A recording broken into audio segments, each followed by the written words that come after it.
শরীরে যেরকম রোগ হয় জিন্দেগিতেও কিন্তু এরকম রোগ হয়। শরীরের রোগের ধরন ভিন্ন, জিন্দেগির রোগের ধরনও ভিন্ন। শরীরের রোগ দ্বারা মানুষ কখনো উপকৃত হয়, এই জন্যই হাদিসে আছে কাটা বিঁধলেও সোয়াব পাওয়া যায়,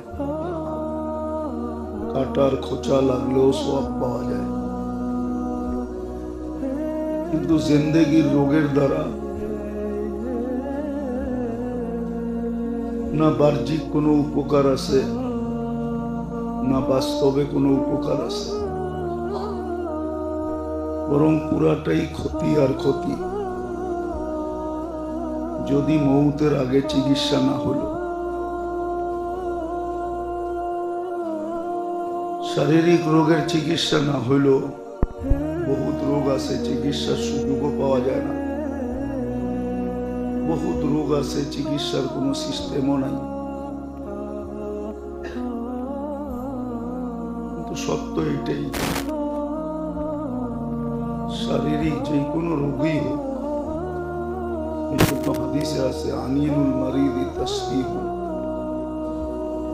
রোগে আক্রান্ত হয়ে যখন আহ উহ করতে থাকে সুবহানাল্লাহ পড়ার সওয়াব পাইতে থাকে।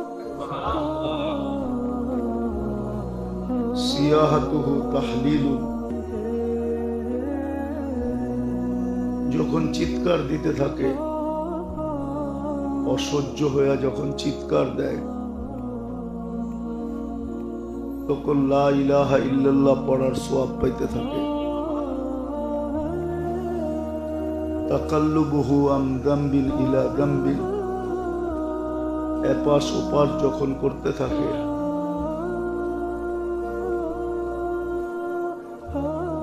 তো শত্রুর মোকাবেলায় লড়ার জন্য যে সোয়াব শরীয়তের পক্ষ থেকে নির্ধারিত, যুদ্ধের ময়দানে লড়া অবস্থায় যে সোয়াব পায়, এই সোয়াব সে পাইতে থাকে। ওয়ায়ুক্তাবু লাহু কুল্লু আমালিন কানা ইয়ামালু ফিস সিহ্হা, সুস্থ অবস্থায় যে আমল করতে থাকতো বা করতে ছিল বা করার অভ্যাস ছিল, ওটার সোয়াব সে পাইতে থাকে। সুস্থতা যদি আল্লাহ দান করেন, তাহলে বিলকুল নিষ্পাপ অবস্থায় সুস্থ হয়। আর যদি ওই রোগী মারা যায়, তাহলে নিষ্পাপ অবস্থায় মারা যায়। শারীরিক রোগের তো এই ছোট একটা চিত্র তোলা হইল হাদিস দ্বারা, কিন্তু জিন্দেগির রোগের চিত্র, জীবনে যদি রোগ হইল, তাহলে এটার কোনো উপকারিতা দুনিয়ার বাহ্যিক জীবনে নাই, আর আখেরাতে তো নাই। বরং হইতে পারে জিন্দেগির রোগের চিকিৎসা যদি না হইল, তওবা যদি না হইল, এই জন্য কোরআন ইঙ্গিত দিয়েছেন, মুসলমানকে বুঝাইতে চেষ্টা করছেন, ইয়াতবাউ সাইয়্যাতুল হাসানা, গুনাহ হবে, এটা স্বাভাবিক, মানুষ থেকে গুনাহ হবে, কিন্তু সদা সর্বদা গুনাহ হওয়ার সাথে সাথে একটা নেক আমল হওয়া চাই না। গুনাহ একে এক লেখা হয়, নেক আমল একে 10 লেখা হয়। একের থেকে 1 মাইনাস হওয়ার পরেও 9 তার হাতে থাকে। আল্লাহর ব্যবস্থাপনা বড় সুন্দর, যদি কেউ মানে। আর যদি না মানে, তাহলে তো আফসোস করতেই হবে, এটা তো চিরসত্য। আফসোস ব্যতীত আর কোনো রাস্তা থাকবে না, আফসোস তাকে করতে হবে। এই জন্য শারীরিক জিন্দেগির রোগের আলোচনা হইতেছিল। দুটা হয়তো বলা হয়েছিল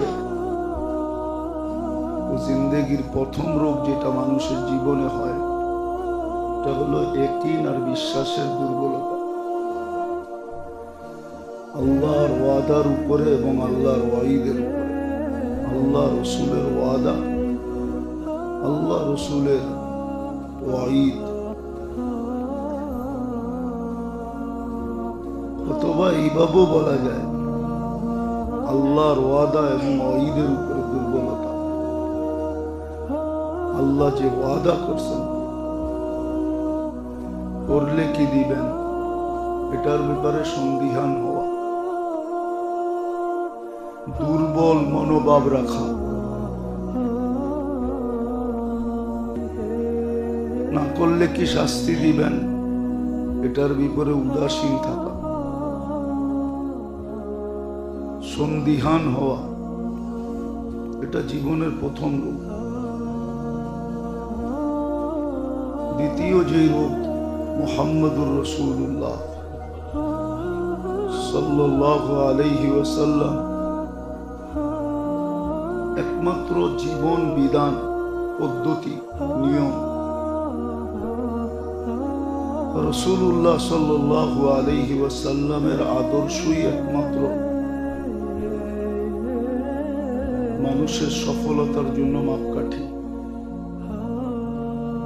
এই ব্যাপারে সন্দিহান থাকা বা উদাসীন থাকা এটাও জীবনের রোগ।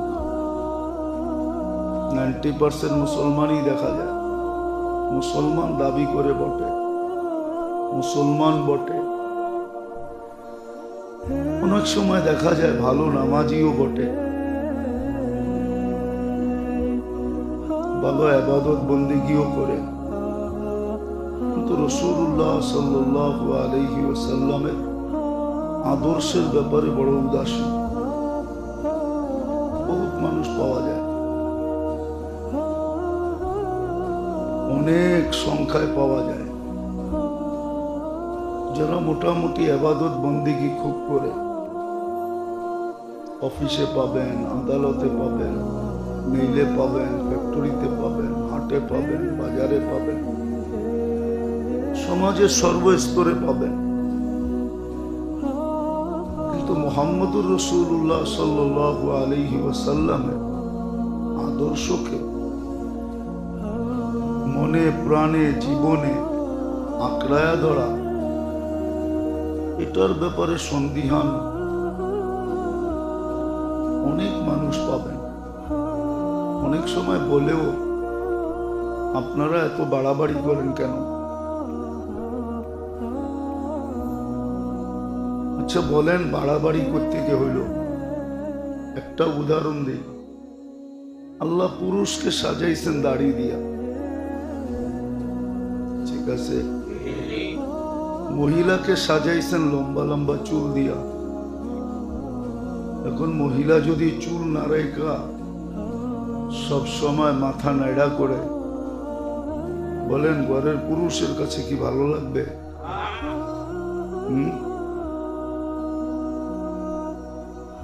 যেই লোকটা ডেইলি শেভ করে এটা ভালো লাগে কি করে? আপনি যুক্তি দিয়ে বোঝেন,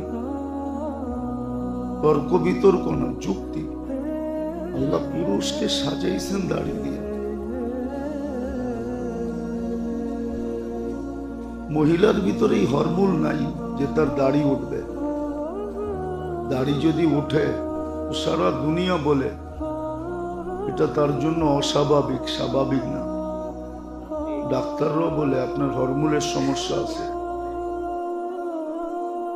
তাহলে যদি দুনিয়া বিদ্যায়ও এটাকে অস্বাভাবিক বলে, মহিলার দাড়ি উঠাটা আর পুরুষের দাড়ি উঠাটা স্বাভাবিক বলে, তাহলে যেই আল্লাহ শরীরটা অস্তিত্ব দিছে, ওই আল্লাহ কেন পুরুষের ভিতরে এই হরমোনটা রাখলেন যেই হরমোনে দাড়ি গজাবে?